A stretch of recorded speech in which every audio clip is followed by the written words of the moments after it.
इस बार देव उठनी एकादशी का व्रत 12 नवंबर को रखा जाएगा। यह एकादशी बेहद महत्वपूर्ण है। मान्यता है कि इस दिन भगवान विष्णु 4 माह तक सोने के बाद जागते हैं। इन 4 महीनों में भगवान विष्णु के सोने या कहें देव शयन के कारण सभी प्रकार के मांगलिक कार्य वर्जित होते हैं। कार्तिक माह के शुक्ल पक्ष में पड़ने वाली दूसरी एकादशी को देव उठनी एकादशी कहा जाता है।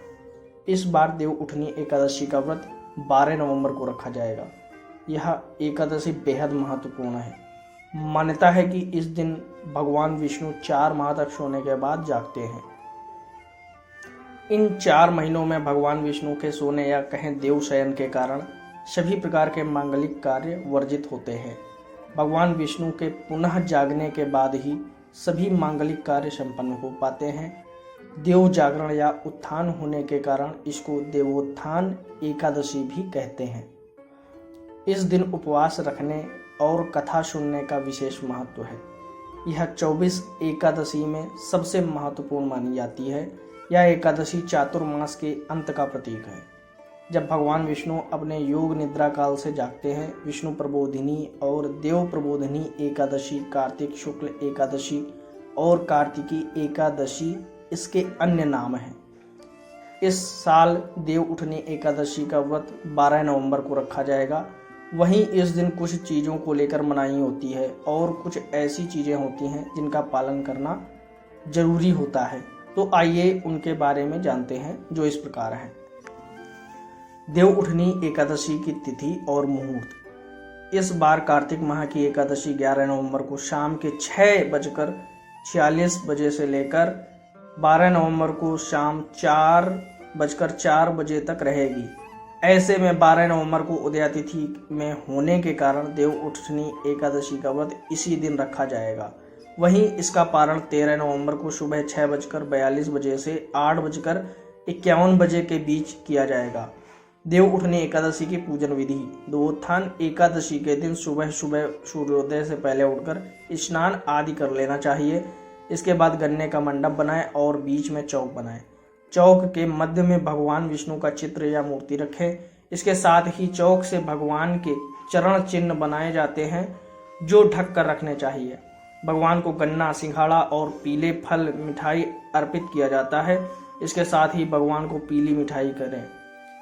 इसके बाद घी का एक दीपक जलाएं और इसे रात भर जलने दें। यहीं पर बैठकर विष्णु पुराण और व्रत कथा सुनें। देव उठनी एकादशी पर रखें इन विशेष बातों का ध्यान। देव उठनी एकादशी पर बहुत से नियमों का पालन करना जरूरी होता है। इस दिन केवल निर्जल या जलीय पदार्थों का ही उपवास रखना चाहिए।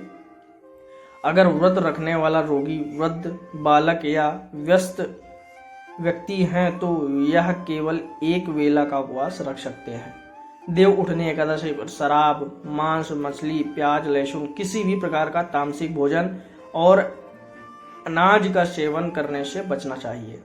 इस दिन फलाहारी चीजें जैसे फल, फूल, दूध, मेवा, मिष्ठान आदि का सेवन कर सकते हैं। इस दिन चावल के सेवन से भी बचना चाहिए। देव उठनी एकादशी पर तुलसी के पत्ते तोड़ने से बचें, क्योंकि इसे अशुभ माना जाता है। एकादशी व्रत के एक दिन पहले ही तुलसी पत्र तोड़कर रख लेना चाहिए। आशीर्वाद और सौभाग्य के लिए इस दिन श्री कृष्ण गोविंद हरे मुरारे, हे नाथ नारायण वासुदेवाय या किसी अन्य भगवान विष्णु के मंत्र का जाप करना चाहिए।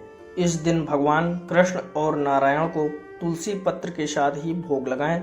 इस शुभ व्रत पर श्री हरि की कृपा के लिए कमल का फूल अवश्य चढ़ाएं। एकादशी व्रत से एक दिन पहले सिर धो लें और एकादशी के दिन अपने बाल धोने से बचें।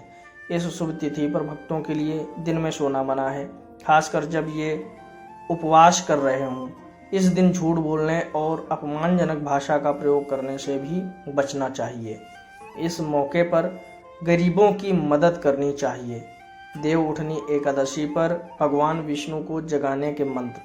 ओम नारायणाय विद्महे वासुदेवाय धीमहि तन्नो विष्णु प्रचोदयात्। दूसरा, ओम भूरिदा भूरिदेहिनो मा दद्ब्रह्म भूर्याभर भूरि घेदिन्द्र दित्यसि ओम भूरिदात्यसि श्रुता पुरुत्रासुरव्रतप्रहन आ नो भजस्य राधसि।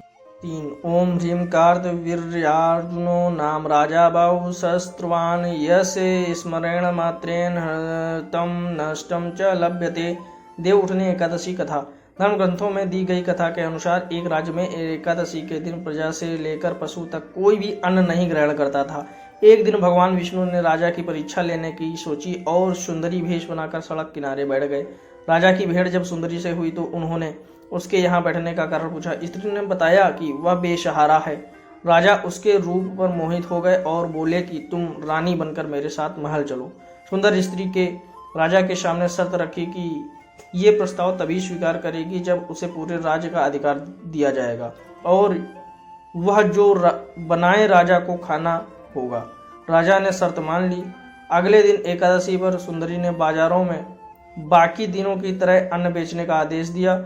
मांसाहार बनाकर राजा को खाने पर मजबूर करने लगी। राजा ने कहा कि आज एकादशी के व्रत में तो मैं सिर्फ फलाहार ग्रहण करता हूँ। रानी ने शर्त याद दिलाते हुए राजा को कहा कि अगर यह तामसिक भोजन नहीं खाया तो मैं बड़े राजकुमार का सिर धड़ से अलग कर दूंगी। राजा ने अपनी स्थिति बड़ी रानी को बताई। बड़ी महारानी ने राजा से धर्म का पालन करने की बात कही और अपने बेटे का सिर काट देने को मंजूर हो गई। राजा हताश थे और सुंदरी की बात न मानने पर राजकुमार का सिर देने को तैयार हो गए। सुंदरी के रूप में श्री हरि राजा के धर्म के प्रति समर्पण को देखकर अति प्रसन्न हुए और उन्होंने अपने असली रूप में आकर राजा को दर्शन दिए। विष्णु जी ने राजा को बताया कि तुम मेरी परीक्षा में सफल हुए, कहो क्या वरदान चाहिए। राजा ने इस जीवन के लिए प्रभु का धन्यवाद किया, कहा कि अब मेरा उद्धार कीजिए। राजा की प्रार्थना श्री हरि ने स्वीकार की और वह मृत्यु के बाद बैकुंठ लोक को चला गया। दोस्तों, चैनल पर अगर पहली बार आए तो चैनल को सब्सक्राइब कर लें और आपको ये वीडियो कैसा लगा है कमेंट करके ज़रूर बताएं।